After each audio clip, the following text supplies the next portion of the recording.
I think they had it. So what did you get? I got the French onion sandwich, limited. Only got a half though. French onion sub at Publix.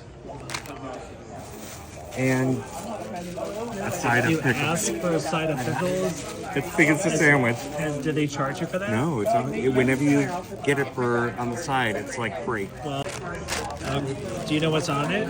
Yeah, there's like onions and toasted.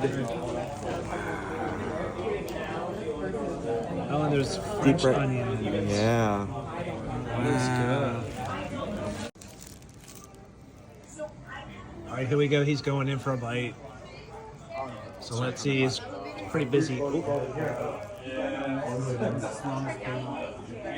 Toasted. I can hear the crunch. Toasted, very oniony with all those deep fried onions on it. It's good. I didn't add any extra things on there, but Except for the pickles on the side. except for the gallon of pickles. So it's roast beef. It's good. Cool.